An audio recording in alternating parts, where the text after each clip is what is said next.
Pour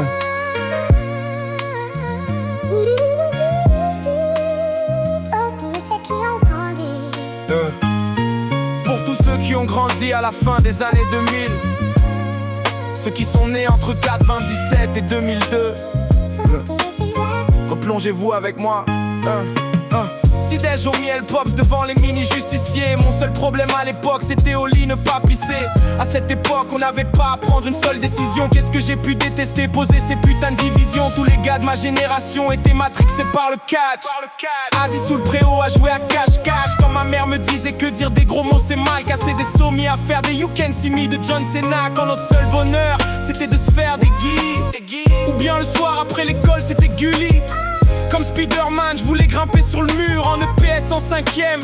Quand on faisait le mur, le chat perché 1, 2, 3 soleil, la PSP toute la nuit, on connaissait pas le sommeil. Quand j'ai découvert Naruto, ça a changé ma vie. Maintenant les animés font partie de ma vie.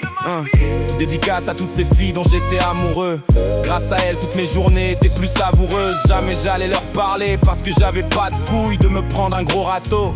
J'avais trop la trouille, chez ma nounou il n'y avait que 19 chaînes. Donc le week-end je regardais tout le temps les clips à la chaîne. Les Rihanna, David Guetta, Lady Gaga, Akon, Timbaland, Black Eyed Peas, Pussycat, Doll, Britney Spears et puis tant d'autres. Tous les week-ends devant la console j'étais hal, sans cesse à tuer des gens dans GTA. Le mercredi après-midi on faisait nos plus grosses conneries sans se soucier une seule seconde des conséquences qu'on risque. Quand on s'introduisait à l'école pour grimper sur les toits ou rendre fou les vieux en pétant des bisons 3.